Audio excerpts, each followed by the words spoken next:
Lueroi's Pokemon Heart Gold and Soul Silver Walkthrough, Part 45. It is time for our second challenge here at the Pokemon League. This here is Koga, a Poison-type user. Let's go ahead and talk to him. Fwahaha! I am Koga of the Elite Four. I live in shadows. Yeah, this dude is a ninja. Believe it or not, he is a legitimate ninja. So you know it's going to be a tough fight. I mean, seriously, ninjas. But yeah, Koga is a Poison-type user. He's back for more. He was actually in the original games as a gym leader, but he is now an Elite Four member. And he starts off with his level 40 Ariados, a Bug and Poison type. It's weak to Fire, Flying, Psychic, and Rock types. And it knows the moves Spiderweb, Baton Pass, Giga Drain, and Poison Jab. Now luckily Ariados is a pretty easy Pokemon to take out. It's not really that strong overall. It doesn't know that great of attacking moves either, so there's not a whole lot to worry about here. It's his first Pokemon, so the least challenging. I'm just going to go with Fly, and hopefully we can put a lot of damage on it. Poison Jab is its strongest move. It's a physical attacking move, so anything that can take poison hits pretty well will do a nice job against Ariados. Looks like it's going to live its Fly. So he's probably going to use a full restore right now, so I'm just going to go back and hit him with another Fly. Get all that damage right back on him.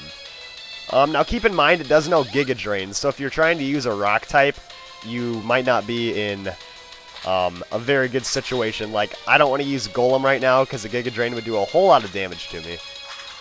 Just keep that in mind. Spiderweb makes it so you can't flee from the fight, which really isn't a big deal. I mean, Ariados is just like the least of your concerns. And we got a critical hit to finish it off, so there we go.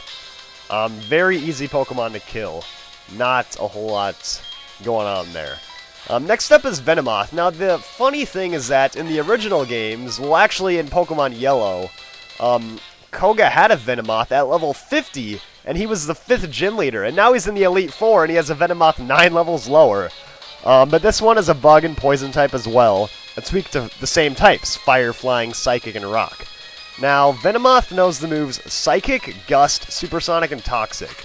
I'm just going to go with Fly because, similar to Ariados, Venomoth really isn't that strong. It has pretty good special attack, so it can hit you pretty strong with Psychic, but it doesn't know any same-type attack moves, so it's really not that hard to kill. It's not that threatening offensively. Psychic is unfortunately super effective, but you're probably not normally going to be using a Pokemon weak to Psychic. And I actually lived it with 2 hit points, so that's pretty nice. Let's finish you off with the Bite. Yeah, Venomoth, it can annoy you with Supersonic, but other than that, it's really not too bad. Gust is an awful move. Psychic isn't too bad. And Toxic, as long as you have full heals, it's not that big of a deal. Alright, next up is an actual tough Pokemon to take out. It's his Forretress. So, I'm going to switch out because Crowbat will not be able to do anything to Forretress. Forretress is a Bug and Steel type, meaning it only has one weakness, and that is Fire. It is 4 times weak to Fire, so any Fire type you have, use it, and you will do a ton of damage to Forretress. It has a lot of resistances, so there's a bunch of moves that will do, like, nothing. Now, Forretress knows the moves Protect, Toxic Spikes, Swift, and Explosion. It will try to use Toxic Spikes, which pretty much makes it so when you switch in your new Pokemon, they will get poisoned. Now, I actually attached the choice specs to my Lantern just to take this thing out.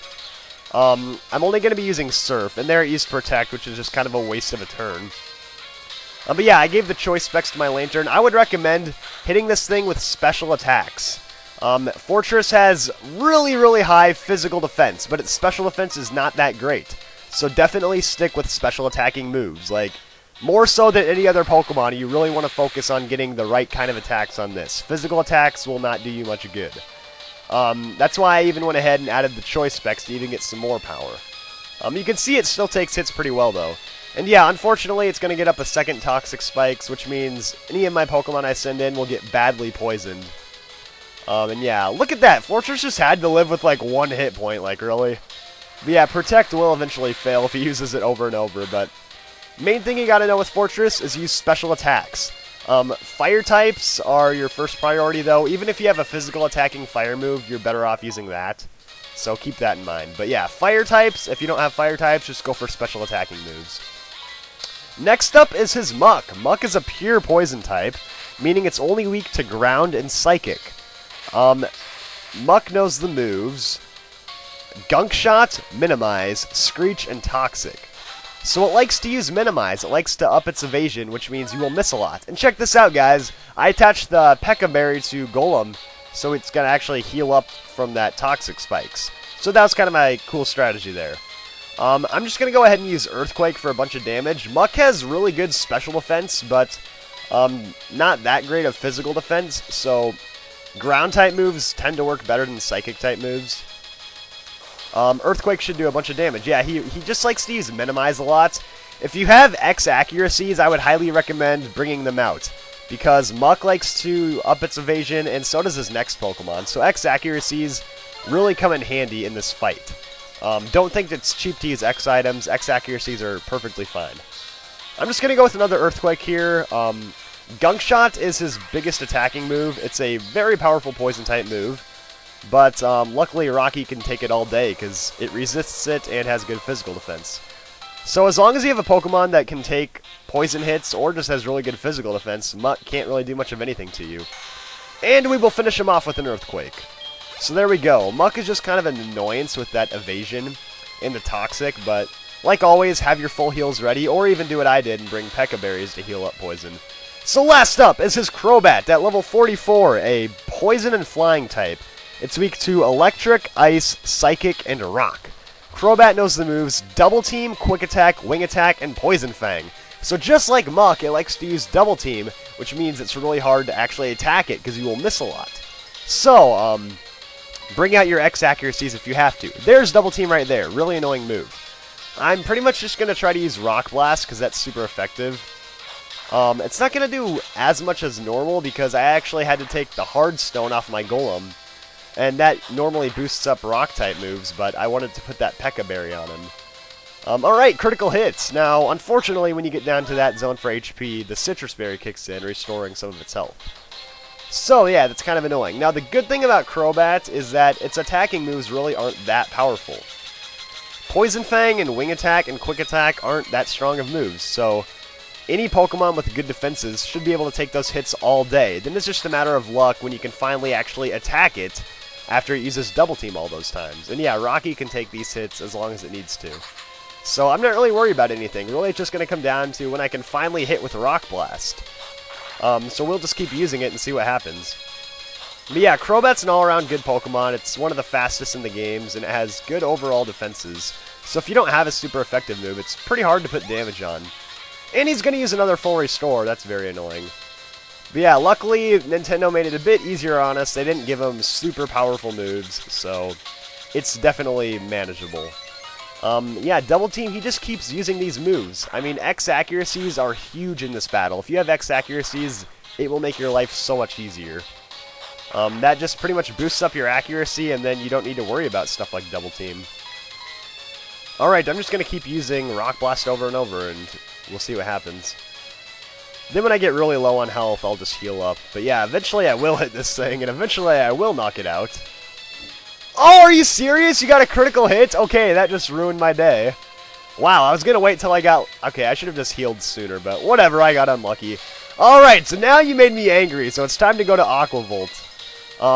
One Thunder from Aqua Volt will knock this thing out, but unfortunately, he has all these Double Teams, so... Yeah, we'll see when I'm finally lucky enough to hit it. But I'm still not worried about Crobat. I mean, Wing Attack, Poison Fang, and Quick Attack just aren't that powerful. And I'm looking at my other Pokemon here. I don't really have any other good options, so I'll have to be careful here and make sure I don't get knocked out by this poison. But pretty much just items really come into play here against Koga. Full heals to take care of the poison, and X accuracies to take care of this evasion. I can't stress that enough that X accuracies will save you in the long run. I am not using them though because I wasn't smart enough to do that, but whatever. I actually have X accuracies with me, but I kind of want to save them because I might need them later on. I don't know. I don't have a whole lot with me because I forgot to actually buy them. Would have been a smart thing to do, but hey, there we go. We finally hit with Thunder. And Crobat is going to go down easily. So there we go. We finally dealt with the annoying evasion Pokemon. I mean, seriously, it's just so unfair to use Double Team like a million times. But there we go. The Ninja Koga is defeated. I don't know why I called you Koda. But yeah, Koga is defeated, which means we are halfway done with the Elite Four. 2 down and 2 more to go. Next time up, the third member, a Fighting-type Master. Stay tuned for more, everybody.